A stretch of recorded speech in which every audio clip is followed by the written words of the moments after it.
ಜಯ ಭಾರತ ಜನನೀಯ ತನುಜಾತೆ ಜಯ ಹೇ ಕರ್ನಾಟಕ ಮಾತೆ. Welcome back to thanks with uncle YouTube channel. ಮತ್ತೊಂದು ಹೊಸ ಎಪಿಸೋಡ್. ಮಾತೃಭಾಷೆಯನ್ನ ಮರಿಬೇಕು. ದಯವಿಟ್ಟು ಕನ್ನಡವನ್ನ ಕಲಿಸಿ ನಿಮ್ಮ ಮಕ್ಕಳು. ಈ ದಿನ ನಾನು ನಿಮ್ಗೆ ಕನ್ನಡದ ಸಾರ್ವಭೌಮನ ಕಥೆಯನ್ನು ಹೇಳಕೊಟ್ಟಿದ್ದೀನಿ. ಈ ಕರ್ನಾಟಕದ ಕಪ್ಪು ಮಣ್ಣಿನಲ್ಲಿ ಜನಿಸಿ ಸೂರ್ಯ ಚಂದ್ರರಿರುವವರೆಗೂ ತನ್ನ ಹೆಸರನ್ನು ಅಜರಾಮರವಾಗಿಸಿದ ವೀರನೊಬ್ಬನ ಕಥೆಯನ್ನ ನಿಮ್ಮ ಮುಂದೆ ಹೇಳಕೊಟ್ಟಿದ್ದೀನಿ. 6ನೇ ಶತಮಾನದಲ್ಲೇ ನೌಕಾಪಡೆಯನ್ನು ಕಟ್ಟಿ ಕರ್ನಾಟ ಬಲವೆಂಬ ಬಲಿಷ್ಠ ಭಯಂಕರ ಸೇನೆಯನ್ನು ಕಟ್ಟಿ ಮೆರೆದ ಆ ಸಾಮ್ರಾಟನ ಕಥೆಯನ್ನು ಹೇಳಿಕೊಟ್ಟಿದೆ. ಭಾರತ ಮಾತ್ರವಲ್ಲದೆ ದೂರದ ಅಫ್ಘಾನಿಸ್ತಾನ್, ಇರಾನದವರೆಗೂ ತನ್ನ ಹೆಸರನ್ನು ಬೆಳೆಸಿದ ಚಕ್ರವರ್ತಿಯ ಕಥೆಯನ್ನು ನಿಮ್ಮ ಮುಂದೆ ಹೇಳಿಕೊಟ್ಟಿದ್ದೀನಿ. ಅರಬ್ಬರು ಭಾರತಕ್ಕೆ ಬಂದಾಗ ಪ್ರಪ್ರಥಮ ಬಾರಿ ಅವರನ್ನು ತಡೆದು ಅವರ ಭಾರತ ದಂಡಯಾತ್ರೆಯನ್ನು ಧ್ವಂಸಗೊಳಿಸಿ ಮತ್ತೆ ನಾಡಿಗೆ ಅಟ್ಟಿದ ಒಬ್ಬ ವೀರ ಯೋಧನ ಕಥೆಯನ್ನು ಹೇಳಿಕೊಟ್ಟಿದ್ದೀನಿ. ಇಷ್ಟೆಲ್ಲ ಇಂಟ್ರೊಡಕ್ಷನ್ ಕೊಟ್ಟದ ಮೇಲೆ ನಿಮ್ಗೆ ಗೊತ್ತಾಗಿರ್ಬೇಕು ನಾನು ಯಾರ ಬಗ್ಗೆ ಮಾತಾಡ್ತಿದ್ದೀನಿ ಅಂತ. ಹೌದು, ನಮ್ಮ ಹೆಮ್ಮೆಯ, ನಮ್ಮ ನಾಡದೊರೆ, ಪರಮೇಶ್ವರ, ದಕ್ಷಿಣ ಪತೇಶ್ವರ ಇಮ್ಮಡಿ ಪುಲಕೇಶಿಯ ಕುರಿತು ಇವತ್ತಿನ ವಿಡಿಯೋದಲ್ಲಿ ನಾವು ನೋಡೋಣ. ಕರ್ನಾಟಕ ರಾಜ್ಯಕ್ಕೆ, ಕನ್ನಡಕ್ಕೆ ಬಾದಾಮಿ ಚಾಲುಕ್ಯರ ಕೊಡುಗೆ ಅಪಾರವಾಗಿದೆ. ಕ್ರಿಸ್ತಶಕ 540ರಿಂದ 775ರವರೆಗೆ ಸುಮಾರು 2.5 ಶತಮಾನದವರೆಗೆ ಕರ್ನಾಟಕದ ಕೀರ್ತಿಯನ್ನ ಎತ್ತಿ ಹಿಡಿದ ಯಶಸ್ಸು ಅವರದು. ದಕ್ಷಿಣ ಭಾರತದಲ್ಲಿ ವಿಶಾಲವಾಗಿರ್ತಕ್ಕಂಥ, ಸಂಪೂರ್ಣವಾಗಿರ್ತಕ್ಕಂಥ ಸಾಮ್ರಾಜ್ಯವನ್ನ ಸ್ಥಾಪಿಸಿದ ಹೆಗ್ಗಳಿಕೆ ಅವರು. ಇಂತಹ ಸಾಮ್ರಾಜ್ಯಕ್ಕೆ ಸೇರಿದವರೇ ನಮ್ಮ ನಾಡ ದೊರೆ ಇಮ್ಮಡಿ ಪುಲಕೇಶಿ. ಬಾಲ್ಯದಲ್ಲಿ ಎರೆಯ ಎಂಬ ಹೆಸರಿನಿಂದ ಕರೆಯಲ್ಪಡ್ತಿದ್ದ ಪುಲಕೇಶಿ ಅವರು ನಡೆದು ಬಂದ ಹಾದಿ ಮುಳ್ಳಿನ ಹಾದಿಯೇ ಹೌದು. ಬಾಲ್ಯದಲ್ಲಿ ತಂದೆಯ ನಿಧನ, ನಂತರ ರಾಜ್ಯ ಚಿಕ್ಕಪ್ಪನ ಕೈಯಲ್ಲಿ ಹೋಗುತ್ತೆ. ಚಿಕ್ಕಪ್ಪ ಮಂಗಳೇಶ್ವರ ಆಡಳಿತದಲ್ಲಿ ಬಹಳ ಉತ್ತಮವಾಗಿರ್ತಕ್ಕಂಥ ವ್ಯಕ್ತಿ. ಆಡಳಿತ ಅಂತ ಬಂದ್ರೆ ಮಂಗಳೇಶ ಅತಿ ಉತ್ತಮ, ಆದರೆ ಸ್ವಾರ್ಥ ಯಾರನ್ನೂ ಬಿಟ್ಟಿದ್ದಲ್ಲವೇ. ಹೀಗಾಗಿ ಮಂಗಳೇಶ ತನ್ನ ಮಗನನ್ನೇ ಮುಂದಿನ ಯುವರಾಜನನ್ನಾಗಿ ಆಯ್ಕೆ ಮಾಡಿಬಿಡ್ತಾನೆ. ಆದರೆ ತಂದೆಯ ನಿಧನದ ನಂತರ ನಮ್ಮ ಎರೆಯ ಅಜ್ಜಿ ಆಶ್ರಯದಲ್ಲಿ ಬೆಳಿತಿರ್ತಾನೆ. ಅಲ್ಲಿ ಬೆಳಿಬೇಕಾದ್ರೂ ಕೂಡ ಕತ್ತಿ ವರಸೆ, ಯುದ್ಧ ಕಲೆಗಳನ್ನು ಸಹ ಆತ ಕಲಿತಾ ಇರ್ತಾನೆ. ಹೀಗಿರುವಾಗ ತನ್ನ ತಂದೆಯ ನಿಧನದ ನಂತರ ತನ್ನ ರಾಜ್ಯ ತನ್ನ ಕೈ ಬಿಟ್ಟು ಹೋಯ್ತಲ್ಲ ಅಂತ ಹೇಳಿ ಬೇಸತ್ತ ಎರೆಯ ಅವ್ರ ಚಿಕ್ಕಪ್ಪ ಬೇರೆ ಅಲ್ಲಿ ಅವರ ಮಗನನ್ನ ಯುವರಾಜ ಅಂತ ಹೇಳ್ಬಿಟ್ಟು ಘೋಷಣೆ ಮಾಡಿದ್ದಾರೆ. ಇದಾದ ಮೇಲಕ ತನ್ನ ಚಿಕ್ಕಪ್ಪ ಹಿರಿಯನನ್ನು ಕೊಲ್ಲುವ ಒಂದು ಪ್ರಯತ್ನವನ್ನು ಸಹ ಮಾಡ್ತಾನೆ. ಇದರಿಂದ ಕೋಪಿತಗೊಂಡ ಹಿರಿಯ ರಾಜ್ಯವನ್ನ ಬಿಟ್ಟು ಇಂದಿನ ಕೋಲಾರದ ಬಳಿ ಇರುವ ಬನ ಎಂತಕ್ಕಂತ ಒಂದು ರಾಜ್ಯಕ್ಕೆ ಬಂದು ಅಲ್ಲಿನ ರಾಜರೊಡನೆ ಸೇರಿ ಬುಡಕಟ್ಟು ಜನಾಂಗದವರಿಂದ ಒಂದು ಸೇನೆಯನ್ನ ಕಟ್ತಾರೆ. ನಂತರ ಕ್ರಿಸ್ತಶಕ 610 ಅನಂತಪುರದ ಹತ್ತಿರ ತನ್ನ ಚಿಕ್ಕಪ್ಪ ಮಂಗಳೇಶನ ವಿರುದ್ಧ ಯುದ್ಧ ಸಾರ್ತಾರೆ. 16ನೇ ವಯಸ್ಸಿನಲ್ಲಿ ನಮ್ಮ ಹೆಮ್ಮೆಯ ಪುಲಕೇಶಿ ಈ ಯುದ್ಧದಲ್ಲಿ ಮಂಗಳೇಶನ ವಿರುದ್ಧ, ರೋಚಕವಾಗಿರ್ತಕ್ಕಂಥ ಈ ಯುದ್ಧದಲ್ಲಿ ಮಂಗಳೇಶನ ವಿರುದ್ಧ ಜಯ ಸಾಧಿಸಿದ ಇಮ್ಮಡಿ ಪುಲಕೇಶಿ ಅಂದರೆ ನಮ್ಮ ಎರೆಯ ತನ್ನ ಪ್ರಪ್ರಥಮ ಯುದ್ಧದಲ್ಲಿ ದಿಗ್ವಿಜಯ ಸಾಧಿಸುತ್ತಾರೆ. ಇದರೊಂದಿಗೆ ತಾನು ಕಳೆದುಕೊಂಡ ತನ್ನ ರಾಜ್ಯವನ್ನು ಮರಳಿ ಪಡೆದುಕೊಳ್ಳುತ್ತಾರೆ. ಹಾಗೂ ತನ್ನ ಹೆಸರನ್ನು ನಾವಿವತ್ತೆಲ್ಲ ಹಾಡಿ ಕೊಂಡಾಡಿ ಹೊಗಳ್ತಿರ್ತಕ್ಕಂಥ ಇಮ್ಮಡಿ ಪುಲಕೇಶಿ ಅಂತಕ್ಕಂಥ ಹೆಸರನ್ನ ಪ್ರಪ್ರಥಮ ಬಾರಿಗೆ ತನ್ನ ದಿಗ್ವಿಜಯದ ನೆನಪಿಗಾಗಿ ಇಮ್ಮಡಿ ಪುಲಕೇಶಿ ಎಂದು ಕೂಡ ಅವರೇ ಮರುನಾಮ ಮಾಡಿಕೊಳ್ಳುವ ಮೂಲಕ ನಮ್ಮೆಲ್ಲರಿಗೂ ಇಂದಿಗೂ ಅಜರಾಮರವಾಗಿ ಉಳಿದಿದ್ದಾರೆ ನನ್ನ ನಾಡದೊರೆ ಇಮ್ಮಡಿ ಪುಲಕೇಶಿ. ಅದರ ಜೊತೆಗೆ ಸಾಮ್ರಾಜ್ಯದ ವಿಸ್ತರಣೆ, ಚಾಲುಕ್ಯರ ಸಿಂಹಾಸನ ಏರಿದ ನಂತರ ಇಮ್ಮಡಿ ಪುಲಕೇಶಿ ಬಹಳ ಕಷ್ಟಕರವಾದ ಹಾದಿಯನ್ನ ತುಳಿತಾ ಬರ್ತಾರೆ. ದಕ್ಷಿಣ ಪತೇಶ್ವರ, ಪರಮೇಶ್ವರ ಎಂದ ಬಿರುದಾಂಕಿತ ಚಕ್ರವರ್ತಿ ಸುಮ್ಮನೆ ಆದವನಲ್ಲ. ಸಿಂಹಾಸನ ಏರಿದ ಬಳಿಕ ಅಕ್ಕಪಕ್ಕದ ಸಾಮಂತರು, ರಾಜರುಗಳು ಎಲ್ಲರೂ ಇಮ್ಮಡಿಯ ಪುಲಕೇಶಿ ಮೇಲೆ ಏರಿ ಬೀಳುತ್ತಾರೆ. ಅವನನ್ನು ಕೊಲ್ಲಲು ಹೊಂಚು ಹಾಕುತ್ತಾರೆ. ಮಂಗಳೇಶ್ವರನಿಗೆ ನಿಷ್ಠಾವಂತರಾಗಿದ್ದ ಅಪ್ಪಾಯಕ ಮತ್ತು ಗೋವಿಂದ ಎನ್ನುವರು ಪುಲಕೇಶಿಯ ಮೇಲೆ ಯುದ್ಧವನ್ನೇ ಸಾರಿಬಿಡ್ತಾರೆ. ಸತತ 2 ವಾರಗಳ ರೋಚಕ ಕದನದಲ್ಲಿ ನಾಯಕ ಹೆದರಿ ಪಾಲಾಯನ ಮಾಡಿದ್ರೆ ಗೋವಿಂದನನ್ನ ಸೆರೆ ಹಿಡಿತಾರೆ. ಈ ವಿಜಯವನ್ನು ಸಾರುವ ಸಲುವಾಗಿ ಐಹೊಳೆಯಲ್ಲಿ ವಿಜಯ ಸ್ತಂಭವನ್ನು ಸಹ ಇಮ್ಮಡಿ ಪುಲಕೇಶಿ ಸ್ಥಾಪಿಸುತ್ತಾರೆ. ಇದೆಲ್ಲದರ ಜೊತೆಗೆ ಚಾಲುಕ್ಯರ ಸಾಮಂತರಾಗಿದ್ದ ಬನವಾಸಿಯ ಕದಂಬರು ಕೂಡ ಚಕ್ರವರ್ತಿಯ ಮೇಲೆ ಮುಗಿಬೀಳುತ್ತಾರೆ. ಪುಲಕೇಶಿ ಇವರನ್ನು ಬಿಡದೆ ಅವರ ಮೇಲೆ ದಂಡೆತ್ತಿ ಹೋಗಿ ಅಂದಿನ ರಾಜ ಬೋಧಿವರ್ಮನನ್ನು ಸೋಲಿಸುವ ಮುಖಾಂತರ ಬನವಾಸಿಯನ್ನು ಕೂಡ ತನ್ನ ವಶಕ್ಕೆ ಪಡೆದುಕೊಳ್ತಾನೆ. ಹೀಗೆ ರಣರೋಚಕ ಯುದ್ಧಗಳ ನಡುವೆ ಸಾಗ್ತಾ ಇತ್ತು ಇಮ್ಮಡಿ ಪುಲಕೇಶಿಯ ಒಂದು ಕತೆ. ಇದೇ ಸಮಯಕ್ಕೆ ಸರಿಯಾಗಿ ಪಲ್ಲವರ ರಾಜ 1ನೇ ಮಹೇಂದ್ರ ವರ್ಮ ಕಂಚಿಯನ್ನ ಆಳ್ತಾ ಇರ್ತಾನೆ.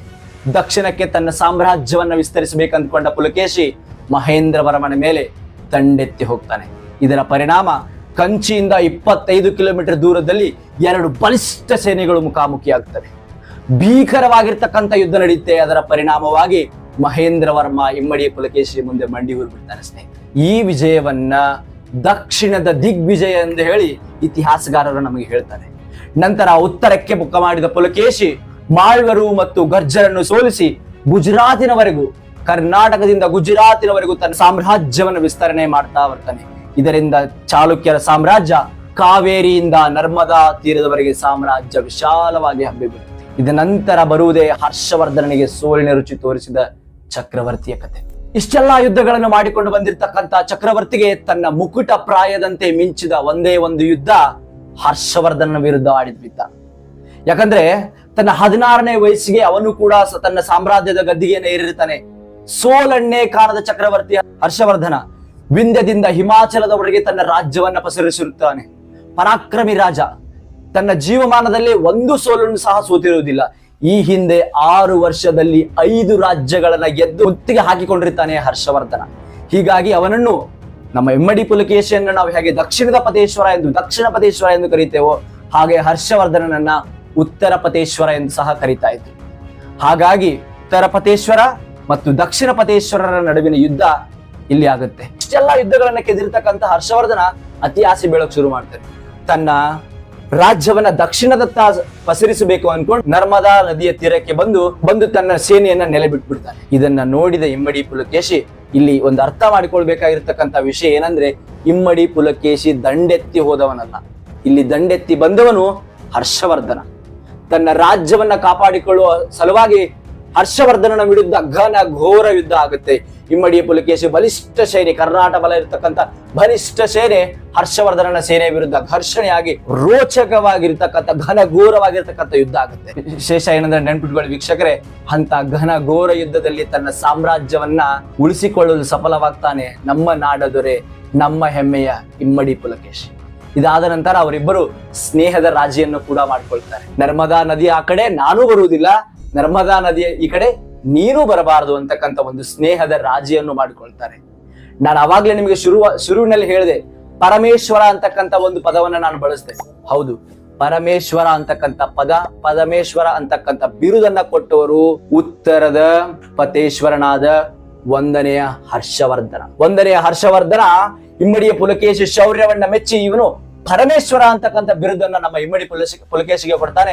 ಅಲ್ಲಿಂದ ದಕ್ಷಿಣ ಪತೇಶ್ವರನಿಗೆ ಮತ್ತೊಂದು ಬಿರುದು ಕೂಡಿಕೊಳ್ಳುತ್ತೆ, ಪರಮೇಶ್ವರ ಎನ್ನುವ. ಕನ್ನಡಿಗರಿಗೆ ಪರಮೇಶ್ವರ ಎಂದು ಕರೆಯುವುದನ್ನು ಕೇಳುವುದು ಮತ್ತು ನೋಡುವುದು ನಮ್ಮೆಲ್ಲರ ಮನಕ್ಕೆ ಒಂದು ಸಂತಸದ ಸಂಗತಿ. ಈ ಯುದ್ಧ ಆದ್ಮೇಲೆ ಅವರು ಸ್ನೇಹದ ಒಪ್ಪಂದಗಳನ್ನು ಸಹ ನಾನು ಮಾಡ್ಕೊಂಡ್ರು ಅಂತ ಹೇಳಿದ್ದೆ. ಆದರೆ ಇಲ್ಲಿ ಗಮನಿಸಬೇಕಾಗಿರ್ತಕ್ಕಂಥ ಒಂದು ವಿಷಯ ಇದೆ. ಕನ್ನಡಿಗರು ವಿಶಾಲ ಹೃದಯದವರು ಅಂತ ಹೇಳಿ ಅವಾಗಿನ ಕಾಲಕ್ಕೆ ನಮ್ಮ ಪೂರ್ವಿಕರು ಅಂದೇ ನಿರೂಪಿಸಿ ಹೋಗಿದ್ದಾರೆ.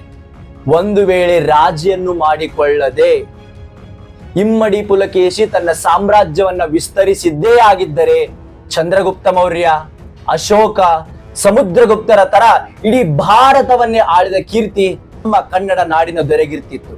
ಸ್ನೇಹಕ್ಕೆ ಒಪ್ಕೊಂಡು ತಲೆ ಬಾಗ್ತಾನೆ ನಮ್ಮ ನಾಡದೊರೆ. ಇತರ ಅರಮನೆಗಳಲ್ಲಿ ರಾಜಭಟ್ರು ಅಂತ ಇರ್ತಾರೆ. ಅವ್ರ ಕೆಲಸ ಏನಂದ್ರೆ ಪ್ರತಿ ಸಲ ಅವರ ರಾಜರನ್ನ ಹೊಗಳೋದು. ಅವ್ರ ಕೆಲಸ ಏನಿಲ್ಲ, ಸರಿಯಾಗಿ ಘನದ್ದಾಗಿ ರಾಜ ಭೋಜನಾಲಯದಲ್ಲಿ ಊಟ ಮಾಡೋದು, ರಾಜರುಗಳನ್ನ ಹೊಗಳೋದು, ಇದೇ ಅವ್ರ ಕೆಲಸ. ಈ ಯುದ್ಧದಲ್ಲಿ ಏನಾಗುತ್ತೆ ಅಂತಂದ್ರೆ, ಈ ರಾಜಭಟ್ರುಗಳು ಏನ್ ಮಾಡ್ತಾರೆ, ಅವರವ್ರ ಪುಸ್ತಕದಲ್ಲಿ ಬರೆಯೋಕ್ ಶುರು ಮಾಡ್ತಾರೆ. ಈ ಹರ್ಷವರ್ಧನ ಮತ್ತು ಪುಲಕೇಶಿ ಯುದ್ಧದಲ್ಲಿ ನಮ್ಮ ಪುಲಕೇಶಿಯ ರಾಜಭಟ್ರು ಏನ್ ಬರೀತಾರೆ, ನಾವು ಪುಲಕೇಶಿ ವಿಜಯಶಾಲಿಯಾದ ಅಂತ ಬರೆದ್ರೆ, ಅಲ್ಲಿ ಹರ್ಷವರ್ಧನ ರಾಜಭಟ್ರು ನಮ್ಮ ಹರ್ಷವರ್ಧನ ವಿಜಯವಾದ ಅಂತ ಹೇಳ್ತಾರೆ. ಆದರೆ ಪುಲಕೇಶಿಯ ರಾಜಭಟ್ರನ್ನು ಹೊರಗಡೆ ಇಡೋಣ, ಹರ್ಷವರ್ಧನ ರಾಜಭಟ್ರನ್ನು ಹೊರಗಡೆ ಇಡ. ಎಲ್ಲೋ ಚೀನಾದಿಂದ ಬಂದಿರತಕ್ಕಂತ ಒಬ್ಬ ಯಾತ್ರಿಕ ಬರೀತಾನೆ, ಯಾತ್ರಿಕನ ಹೆಸರು ವ್ಯಾಂಗ್ ಸಾಂಗ್ ಅಂತ ಹೇಳಿರ್ತಕ್ಕಂಥ ಒಬ್ಬ ಯಾತ್ರಿಕ ಬರೀತಾನೆ, ಉತ್ತರ ಪತೇಶ್ವರನಾದ ಹರ್ಷವರ್ಧನನು ಯುದ್ಧದಲ್ಲಿ ದಕ್ಷಿಣ ಪತೇಶ್ವರನಾಗಿರ್ತಕ್ಕಂಥ ಇಮ್ಮಡಿಯ ಪುಲಕೇಶಿ ಮುಂದೆ ಮಂಡಿ ಊರಿದ್ದ ಅಂತ ಹೇಳಿ. ಕೇಳೋಕೆ ಎಷ್ಟು ರೋಮಾಂಚನ ಆಗುತ್ತಲ್ಲ ವೀಕ್ಷಕ. ಇದು ಇಮ್ಮಡಿಯ ಪುಲಕೇಶಿಯ ಕೀರ್ತಿ ಮತ್ತು ಕನ್ನಡದ ಕೀರ್ತಿ ಮುಗಿಲೆತ್ತರಕ್ಕೆ ಹೋಗುವಂತೆ ಮಾಡುತ್ತದೆ. ಇದೆಲ್ಲದರ ಜೊತೆಗೆ ಪುಲಕೇಶಿಯ ಕೀರ್ತಿ ಬರೀ ಭಾರತದಲ್ಲಿ ಮಾತ್ರ ಅಲ್ಲ, ಪಕ್ಕದ ಅಫ್ಘಾನಿಸ್ತಾನ್, ಇರಾನ್ಗೂ ಕೂಡ ಹೋಗಿ ತಲುಪುತ್ತೆ. ತಬರಿ ಅಂತಕ್ಕಂಥ ಒಬ್ಬ ಮುಸ್ಲಿಂ ಇತಿಹಾಸಗಾರ ಹೇಳ್ತಾನೆ, ಪರ್ಷಿಯಾದಲ್ಲಿ ಒಬ್ಬ ರಾಜ ಇದ್ದ, ಅವನ ಹೆಸರು 2ನೇ ಕುಸುಬು ಅಂತ ಹೇಳಿ. ಪ್ರತಿ ಬಾರಿ ರಾಜರ ಜೊತೆ ಯುದ್ಧ ಮಾಡಿ ಮಾಡಿ ಮಾಡಿ ಮಾಡಿ ಸೋತಿರ್ತಕ್ಕಂಥ ರಾಜ ಅವನು. ಆದ್ರೆ ಅವನಿಗೆ ಏನ್ ಅನ್ಸುತ್ತೋ ಗೊತ್ತಿಲ್ಲ, ನಮ್ಮ ಭಾರತಕ್ಕೆ ಇಮ್ಮಡಿ ಪುಲಕೇಶಿ, ನಮ್ಮ ಕನ್ನಡ ನಾಡಿಗೆ ಇರಾನ್ದಿಂದ ತನ್ನ ರಾಜಭಾರಿಗಳನ್ನ ಕಳಿಸ್ತಾನೆ. ನನಗೆ ಇಮ್ಮಡಿಯ ಪುಲಕೇಶಿಯವರ ಸಹಾಯ ಬೇಕು ಅಂತ. ದೂರದ ಎಲ್ಲೋ ಅಫ್ಘಾನಿಸ್ತಾನ, ಎಲ್ಲೋ ಇರಾಣ, ಎಲ್ಲೋ ಕರ್ನಾಟಕ, ಎಲ್ಲೋ ಇಮ್ಮಡಿ ಪುಲಕೇಶಿ, ಎಲ್ಲಿಂದ ಎಲ್ಲಿಗೆ ಸಂಬಂಧ. ಆತನ ಹೆಸರು ನಮ್ಮನ್ನು ಮೈ ರೋಮಾಂಚನವಾಗುವಂತೆ ಮಾಡುತ್ತದೆ. ಇರಾನ್ನ ರಾಜನಿಗೆ ಸಹಾಯ ಮಾಡಿದ ಇಮ್ಮಡಿ ಪುಲಕೇಶಿ ರಾಜ್ಯದ ರಾಜಭಾರಿಯನ್ನ ಸಹ ಕಳಿಸಿಕೊಡುವುದರ ಮೂಲಕ ನಮ್ಮ ಕನ್ನಡದ ಗೌರವವನ್ನ, ನಮ್ಮ ಕನ್ನಡದ ಕೀರ್ತಿಯನ್ನ ಬಾನೆತ್ತರಕ್ಕೆ ಅಂದಿನ ಕಾಲದಲ್ಲಿ ಹಾರಿಸಿದ ನಮ್ಮ ಹೆಮ್ಮೆಯ, ನಮ್ಮ ನಾಡದೊರೆ ಇಮ್ಮಡಿ ಪುಲಕೇಶಿ. ನಮ್ಮ ಇಮ್ಮಡಿ ಪುಲಕೇಶಿ ನೌಕಾಪಡೆಯ ಪಿತಾಮಹನೂ ಹೌದು. ಚೋಳರಿಗಿಂತ ಮೊದಲೇ ನೌಕಾಪಡೆಯನ್ನು ಕಟ್ಟಿದ ವೀರ ನಮ್ಮವ. ದುರಾದೃಷ್ಟ ಏನಂದ್ರೆ ಇದೆಲ್ಲ ನಮಗೆ ಇತಿಹಾಸದಲ್ಲಿ ಯಾರು ಹೇಳೇ ಕೊಡ್ಲಿಲ್ಲ. ಬೇರೆ ಎಲ್ಲಿಂದಾನೋ ಬಂದ್ರು, ಯುದ್ಧ ಮಾಡಿದ್ರು, ಗೋರಿ ಗಜನಿ ಇವ್ರಗಳ ಬಗ್ಗೆ ಕಲ್ತ್ವೆ ಹೊರತು ನಮ್ಮ ನಾಡದೊರೆಯನ್ನ ನಾವ್ ಯಾವತ್ತೂ ಸ್ಮರಣೆನೇ ಮಾಡ್ತೀವಿ. ಇದೆಲ್ಲವೂ ಪಠ್ಯ ಪುಸ್ತಕಗಳಿಗೆ ಆಡ. ಚರಿತ್ರೆಯ ಪುಟಗಳಲ್ಲಿ ಇಂತಹ ಎಷ್ಟೋ ಜನ, ಸಾವಿರಾರು ಜನ ಕನ್ನಡದ ರಾಜರುಗಳು ಮಾಸಿ ಹೋಗಿದ್ದಾರೆ. ಅಂದಿನ ಕಾಲಕ್ಕೆ ಬೇರೆ ಬೇರೆ ದೇಶಗಳಿಂದ ಕುದುರೆ ಆನೆಗಳನ್ನ ಆಮದು ಮಾಡಿಕೊಂಡು ಬಲಿಷ್ಠವಾಗಿರ್ತಕ್ಕಂಥ ಸೇನೆಯನ್ನ ಕಟ್ತಾ ಇದ್ದ ನಮ್ಮ ಇಮ್ಮಡಿಯ ಪುಲಕೇಶಿ ಇದರಿಂದ ತನ್ನ ಸೇನೆಯನ್ನು ಬಲಿಷ್ಠ ಮಾಡಿಕೊಂಡು ಸೇನೆಗೆ ಕರ್ನಾಟ ಬಲ ಎಂತಕ್ಕಂಥ ಹೆಸರನ್ನ ಇಟ್ಟಿದ್ದ. ಇದೆಲ್ಲದರ ನಡುವೆ ಆತ ಅನೇಕ ದೇವಾಲಯಗಳನ್ನ ಜೀರ್ಣೋದ್ಧಾರ ಮಾಡಿದ್ದಾನೆ. ಎಷ್ಟೋ ದೇವಾಲಯಗಳನ್ನ ನಿರ್ಮಿಸಿದ್ದಾನೆ. ಸಾಧು ಸಂತರಿಗೆ ದಾನ ಧರ್ಮಗಳನ್ನ ಸಹ ಮಾಡಿದ್ದಾನೆ. ಜನರ ನೆಚ್ಚಿನ ನಾಯಕನಾಗಿದ್ದ ನನ್ನ ಹೆಮ್ಮೆಯ ಇಮ್ಮಡಿ ಪುಲಕೇಶಿ. ಅವತ್ತಿನ ಕಾಲದಲ್ಲೇ, ಇವಾಗ ಬಿಡಿ ನಮ್ಮಲ್ಲಿ ಎಷ್ಟೋ ಒಂದು 6,000 ಗ್ರಾಮ ಪಂಚಾಯತಿಗಳಿವೆ. ಆದರೆ ಅಂದಿನ ಕಾಲಕ್ಕೆ 99,000 ಗ್ರಾಮಗಳನ್ನ ಹೊಂದಿರತಕ್ಕಂಥ ಬೃಹತ್ ರಾಜ್ಯವನ್ನ ಆಳಿದ ದೊರೆ ಯಾರಾದ್ರೂ ಇದ್ರೆ ಅದು ನಮ್ಮ ಹೆಮ್ಮೆಯ ಕನ್ನಡ ನಾಡಿನ ಇಮ್ಮಡಿ ಪುಲಕೇಶಿ ಅಂತ ಹೇಳಕ್ಕೆ ನನಗೆ ತುಂಬಾ ರೋಮಾಂಚನವಾಗುತ್ತೆ. ಅಷ್ಟೇ ರೀತಿಯಾಗಿರ್ತಕ್ಕಂಥ ಹೆಮ್ಮೆಯೂ ಸಹ. ಇದರಿಂದ ಚೀನಾ ಯಾತ್ರಿಕ ಬರೀತಾನೆ, ಬೇರೆ ಯಾವುದೋ ರಾಜ್ಯದಿಂದ ಬಂದಿರೋರು, ಬೇರೆ ಯಾವುದೋ ರಾಷ್ಟ್ರದಿಂದ ಬಂದಿರೋರು ನಮ್ಮ ರಾಜರುಗಳ ಕುರಿತು, ನಮ್ಮ ಹಿರಿಯರ ಕುರಿತು ಬರೆದಾಗ ಆಗತಕ್ಕಂಥ ಸಂತೋಷ ಇನ್ನೆಲ್ಲಿದೆ ಸ್ನೇಹಿತರೆ? ಇನ್ಯಾವುದು ಬೇಕು ನಮಗೆ ಸಂತೋಷ? ದುರಾದೃಷ್ಟವಶಾತ್ ನಾವು ಯಾವುದು ಕಲೀಲೆ. ಹೀಗೆ ಸೂರ್ಯ ಚಂದ್ರರಿರುವವರೆಗೂ ತನ್ನ ಹೆಸರನ್ನು ಅಜರಾಮರವಾಗಿಸಿದ್ದ ಇಮ್ಮಡಿಯ ಪುಲಕೇಶಿಗೆ 4 ಜನ ಗಂಡು ಮಕ್ಕಳು, ಒಬ್ಬಳು ಹೆಣ್ಣು ಮಗಳು. ಮಕ್ಕಳಲ್ಲಿ ಆದಿತ್ಯವರ್ಮ, ಚಂದ್ರಾದಿತ್ಯ, ವಿಕ್ರಮಾದಿತ್ಯ ಮತ್ತು ಜಯಸಿಂಹ ಅಂತಕ್ಕಂಥ 4 ಜನ ಗಂಡು ಮಕ್ಕಳಾದರೆ ಅಂಬೇರ ಅಂತಕ್ಕಂಥ ಒಬ್ಬಳು ಹೆಣ್ಣು ಮಗಳು ಸಹ ಇರ್ತಾಳೆ. ಒಂದು ಕಡೆ ಪುಲಕೇಶಿ ಕೀರ್ತಿ ಎಲ್ಲೆಲ್ಲೂ ಹಬ್ಬತಾ ಇದೆ. ಆದ್ರೆ ಪುಲಕೇಶಿ ಅವರು ತನ್ನ ಮಕ್ಕಳ ಕುರಿತು ಒಂದು ಮಾತನ್ನು ಹೇಳ್ತಾರೆ. ಎಷ್ಟು ಚೆನ್ನಾಗಿರ್ತಕ್ಕಂಥ ಮಾತಂದ್ರೆ, ಒಂದೇ ತಾಯಿಯ ಗರ್ಭದಲ್ಲಿ, ಒಂದೇ ತಾಯಿಯ ಎದೆ ಹಾಲು ಕುಡಿದ ಮಕ್ಕಳಲ್ಲಿ ಅದೆಷ್ಟು ವೈವಿಧ್ಯಮಯ, ಅದೆಷ್ಟು ವಿಭಿನ್ನ. ಯಾಕಂದ್ರೆ 4 ಮಕ್ಕಳುಗಳು, 5 ಮಕ್ಕಳುಗಳು ಎಲ್ಲರೂ ಒಂದೊಂದು ರೀತಿಯಾಗಿರ್ತಕ್ಕಂಥ ವಿಭಿನ್ನ ಕ್ಷೇತ್ರಗಳಲ್ಲಿ ಪರಿಣಿತಿಯಾಗಿದ್ರು. ದುರಾದೃಷ್ಟವಶಾತ್ ಏನಂದ್ರೆ ತನ್ನ ಮಕ್ಕಳಿಂದಾನೇ ಇಮ್ಮಡಿಯ ಪುಲಕೇಶಿ ಅಂತ್ಯ ಆಗುತ್ತೆ. ಕೇಳೋಕೆ ಬೇಜಾರಾಗ್ಬಿಟ್ಟು. ಸಿಂಹದಂತಹ ಮಕ್ಕಳುಗಳನ್ನ ಹೆತ್ತಿರ್ತಾನೆ ಇಮ್ಮಡಿಯ ಪುಲಕೇಶಿ. ಆದ್ರೆ ಏನ್ ಮಾಡೋದು? ಪ್ರವರಗಳ ನಡುವೆ ಸಿಂಹಾಸನಕ್ಕಾಗಿ ಕದನಗಳು ಶುರುವಾಗುತ್ತೆ. ಇತ್ತ ಬೇರೆ ರಾಜ್ಯಗಳಿಂದ ಆಕ್ರಮಣ ಮಾಡ್ತಿದ್ದಾರೆ, ಅವೆಲ್ಲವನ್ನು ನೋಡ್ಕೋಬೇಕು. ಇತ್ತ ತನ್ನ ಆಂತರಿಕವಾಗಿರ್ತಕ್ಕಂಥ ಯುದ್ಧವನ್ನು ಸಹ ನೋಡ್ಕೋಬೇಕು. ಅದನ್ನ ಮಕ್ಕಳಲ್ಲಿ ಶುರುವಾಗುತ್ತೆ. ಇವಾಗ ತಂದೆ ಆಗಿರ್ತಕ್ಕಂಥವನು ಯಾರಿಗೋ ಒಬ್ಬರಿಗೆ ಪ್ರೀತಿ ಕೊಟ್ಟಾಗ ಅದು ಇನ್ಯಾರಿಗೋ ಸಹಿಸೋಕಾಗ್ತಿರ್ಲಿಲ್ಲ.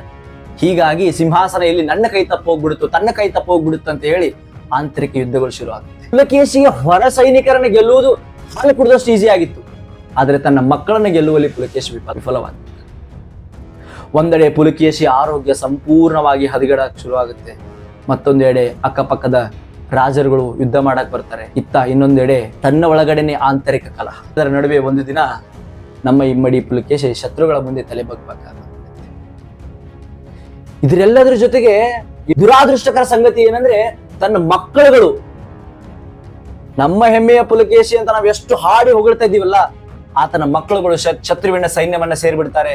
ಮತ್ತೋರ್ವ ಮಗ, ನಾನು ನನ್ನ ಸಹೋದರರ ವಿರುದ್ಧ ಹೋರಾಡುವುದಿಲ್ಲ ಅಂತ ಹೇಳಿ ರಾಜ್ಯವನ್ನೇ ಬಿಟ್ಟು ಹೋಗ್ಬಿಡ್ತಾನೆ. ಹೀಗಿರುವಾಗ ಸುರಮಾರ ಎಂತಕ್ಕಂತ ಒಂದು ಯುದ್ಧದಲ್ಲಿ ಚಕ್ರೇಶ್ವರನಿಗೆ ಸೋಲಾಗುತ್ತೆ. ಚಕ್ರೇಶ್ವರ ಮಂಡಿ ಊರಿಬಿಡ್ತಾನೆ. ಪಲ್ಲವರ ವಿರುದ್ಧ ಹೋರಾಡುತ್ತಾ ಅವನ ರಾಣಿಯನ್ನು ಸಹ ಕಳೆದುಕೊಂಡು ಬಿಡುತ್ತಾನೆ. ಸೋಲರಿಯದ ಸರದಾರನೆಂಬ ದಾಖಲೆಯನ್ನ ಪಲ್ಲವರು ನುಚ್ಚು ನೂರು ಮಾಡಿಬಿಡುತ್ತಾರೆ. ಕನ್ನಡದ ಸಾಮ್ರಾಟನ ಕಥೆಗೆ ಪಲ್ಲವರು ಪೂರ್ಣ ವಿರಾಮವನ್ನ ನೀಡಿಬಿಡ್ತಾರೆ. ಇದಾದ ಬಳಿಕ ಬಾದಾಮಿಯ ಚಾಲುಕ್ಯರಿಗೆ ಒಂದು ರೀತಿಯ ಕರಾಳ ದಿನಗಳು ಪ್ರಾರಂಭವಾಗುತ್ತವೆ. ಬಾದಾಮಿಗೆ ಪಲ್ಲವರನ್ನು ಸೇರಿ ಅನೇಕ ರಾಜಮನೆತನಗಳು ಬಂದು ಆಳಿ ಬಾದಾಮಿಯನ್ನ ನುಚ್ಚು ನೂರು ಮಾಡಿ ಛಿದ್ರಗೊಳಿಸಿಬಿಟ್ಟು 16ನೇ ವಯಸ್ಸಿನಲ್ಲಿ ಕಟ್ಟಿದ ಒಂದು ನಾಡು ಇವತ್ತು ಛಿದ್ರ ಆಗಿ ಹೋಗ್ಬಿಡುತ್ತೆ. ಇದೆಲ್ಲ ನೋಡುವುದರ ಮುಂಚೆ ಇಮ್ಮಡಿ ಪುಲಕೇಶಿ ತನ್ನ ಕಣ್ಣು ಮುಚ್ಚಿಬಿಟ್ಟಿರ್ತಾನೆ. ಕನ್ನಡದ ಅತಿ ದೊಡ್ಡ ರಾಜ್ಯವನ್ನ ಕಟ್ಟಿ ಆಳಿದ ಇಮ್ಮಡಿಯ ಪುಲಕೇಶಿ ಅತ್ಯಂತ ದುರಂತವಾಗಿ ಅಂತ್ಯವನ್ನ ಕಂಡುಬಿಡ್ತಾನೆ. ಚಿಕ್ಕ ವಯಸ್ಸಿನಲ್ಲೇ ತಂದೆಯನ್ನು ಕಳ್ಕೊಳ್ತಾನೆ. ಚಿಕ್ಕಪ್ಪನಿಂದ ರಾಜ್ಯ ಪಡೆಯೋಕೆ ಮತ್ತೆ ಯುದ್ಧ ಮಾಡ್ತಾನೆ. ಕಟ್ಟಿರ್ತಕ್ಕಂಥ ರಾಜ್ಯವನ್ನ ಮತ್ತೆ ಉಳಿಸ್ಕೊಂಡು ಹೋಗೋಕೆ ಮತ್ತಿಷ್ಟು ಯುದ್ಧಗಳು, ಅದರ ಜೊತೆಗೆ ಒಂದಿಷ್ಟು ಸಮಾಜಮುಖಿ ಆಗಿರತಕ್ಕಂಥ ಕೆಲಸಗಳು. ಜನಗಳ ನೆಚ್ಚಿನ ನಾಯಕನಾಗಿರ್ತಾನೆ. ಯುದ್ಧ ಮಾಡಿ ಹಿಂಪಡೆದ ರಾಜ್ಯವನ್ನ ಅಷ್ಟುದ್ದಕ್ಕೂ ಪಸರಿಸುತ್ತಾನೆ. ನಮ್ಮ ಸಾಮ್ರಾಜ್ಯ ದೊರೆ ಇನ್ನು ಎಷ್ಟೋ ಜನರಿಗೆ ಗೊತ್ತೇ ಇಲ್ಲ. ಇದು ನಮ್ಮೆಲ್ಲರ ದುರಾದೃಷ್ಟ. ಇಂತಹ ವಿಷಯಗಳು ಪಠ್ಯ ಪುಸ್ತಕಗಳಿಗೆ ಬರಲಿ, ಕನ್ನಡದ ಹಿರಿಮೆ ಎಲ್ಲೆಡೆ ತಿಳಿಯಲಿ, ಕನ್ನಡದ ಜ್ಯೋತಿ ಎಲ್ಲೆಡೆ ಬೆಳಗಲಿ. ಇಮ್ಮಡಿ ಪುಲಕೇಶಿಯಂತಹ ಮಕ್ಕಳು ಮತ್ತೆ ಕನ್ನಡಾಂಬೆಯ ಗರ್ಭದಲ್ಲಿ ಜನಿಸಿ ಬರಲಿ, ಮತ್ತೆ ಕನ್ನಡಿಗರ ಸುವರ್ಣ ಯುಗ ಪ್ರಾರಂಭವಾಗಲಿ. ಇಂತಹ ಚಕ್ರವರ್ತಿಗಳು, ರಾಜರುಗಳು ಕೇವಲ ಒಂದು ರಾಜ್ಯಕ್ಕೆ, ಒಂದು ಜಿಲ್ಲೆಗೆ, ಒಂದು ಊರಿಗೆ ಸೀಮಿತವಾಗದಿರಲಿ. ಇವರು ವಿಶ್ವವ್ಯಾಪಿಯಾಗಲಿ, ಇವರ ಕೀರ್ತಿ ಎಲ್ಲೆಡೆ ಹರಡಲಿ, ಕನ್ನಡದ ಸಾರ್ವಭೌಮತ್ವ ಎಲ್ಲೆಡೆ ಹರಡಲಿ. ವೀಕ್ಷಕರೇ, ನೋಡಿದ್ರಲ್ಲ ಇಲ್ಲಿ ತನಕ ನಮ್ಮ ನಾಡದೊರೆ ಇಮ್ಮಡಿಯ ಪುಲಕೇಶಿ ಕಥೆನ ನಾನು ನಿಮ್ಮ ಮುಂದೆ ಹೇಳಿದೆ. ಈ ವಿಷಯ ನಿಮ್ಗೆ ಯಾವ ರೀತಿ ಅನಿಸ್ತು ಅಂತ ನಮ್ಮ ಚಾನಲ್ನ ಕಾಮೆಂಟ್ ಬಾಕ್ಸ್ ಅಲ್ಲಿ ತಿಳಿಸಿ. ನಿಮ್ಗೆ ಇನ್ನೂ ಯಾವ್ದಾದ್ರು ನಾನು ಒಂದಿಷ್ಟು ವಿಷಯಗಳನ್ನ ಬಿಟ್ಟಿದ್ರೆ ಅದನ್ನು ಕೂಡ ಕಾಮೆಂಟ್ ಬಾಕ್ಸ್ ಅಲ್ಲಿ ತಿಳಿಸಿ ಅಂತ ಹೇಳ್ತಾ ಮತ್ತೆ ಮುಂದಿನ ವಿಡಿಯೋದಲ್ಲಿ ಸಿಗ್ತೀನಿ. ಅಲ್ಲಿ ತನಕ ನೋಡ್ತಾ ಇರಿ ಥ್ಯಾಂಕ್ಸ್ ವಿತ್ ಅಂಕಲ್ಗಿ. ನಮಸ್ಕಾರ.